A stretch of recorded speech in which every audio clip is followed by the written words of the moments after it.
So, everyone, this is the introduction to the Senior Diaries, which I'll explain the whole story right now and then tell you what I learned from it so you don't have to go through it.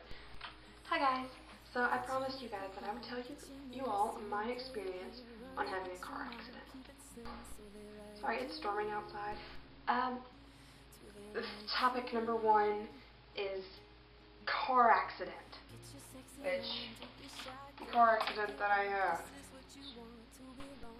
You may or may not know that I actually totaled my grandparents' car, and I was grounded for about a month and a half.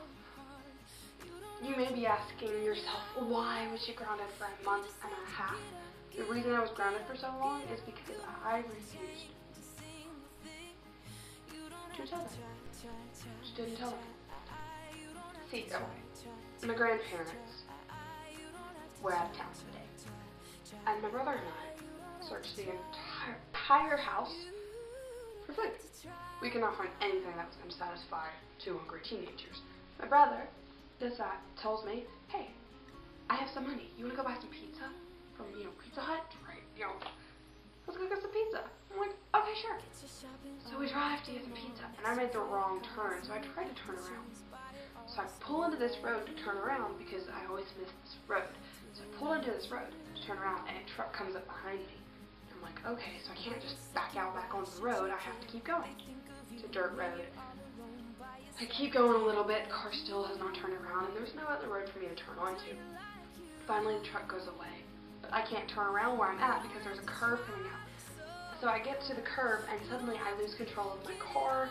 It starts to do one of these little numbers and spin. It's fishtailing and spinning, and suddenly I'm into a ditch, headfirst into a tree. I did not know that you were supposed to call the police and call insurance, so I did not.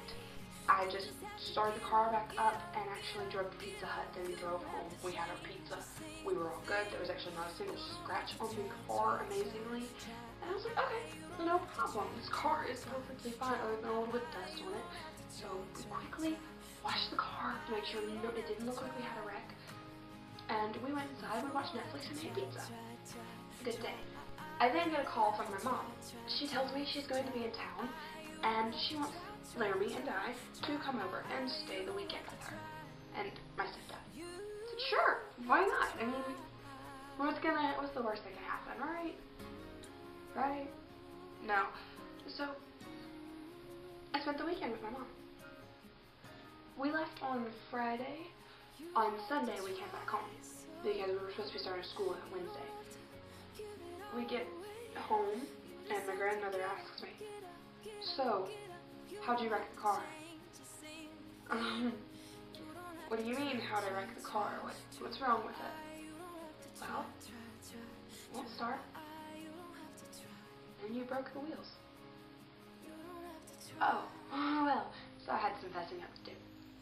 Of course, she knew I had been caught. She knew I had been the one to wreck it because I'm the only one in the family who can drive other than them. So she knew who wrecked it.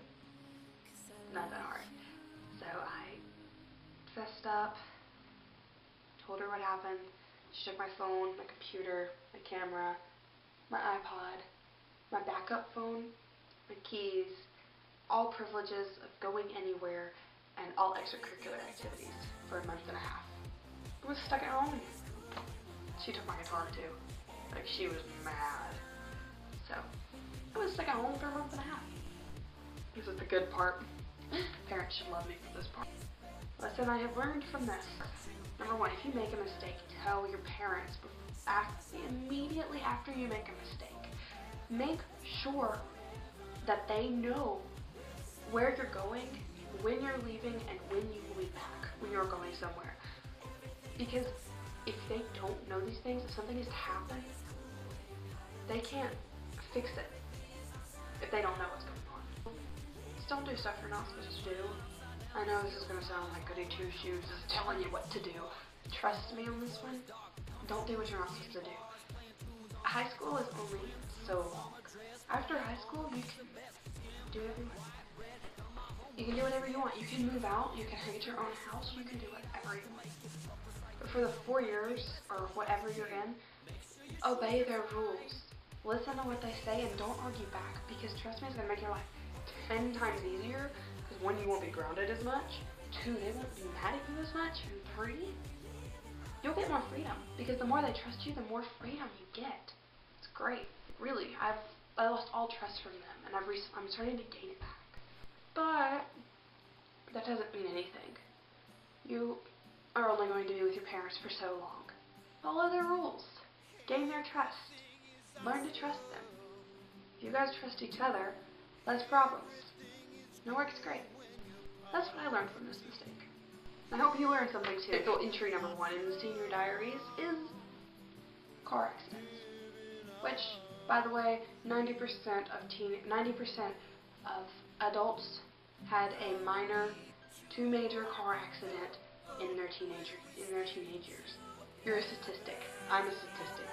Wrecks happen, accidents happen. We're stupid, we're young, YOLO, la la la la, swag, whatever you say it, whatever you want to call it, it is. It is what it is, and there's no denying it. So, have a great day, and I hope you guys have a lot more fun, and I hope that when you guys have your first accident, that you tell your parents first, let them know what's going on, and you won't get in as much trouble. You might get a little yelled at, or they might worry if you're okay, if you're truly okay. If you're not okay, tell them. If you are okay, don't drag it on. Just tell them. Be honest with them. Yeah.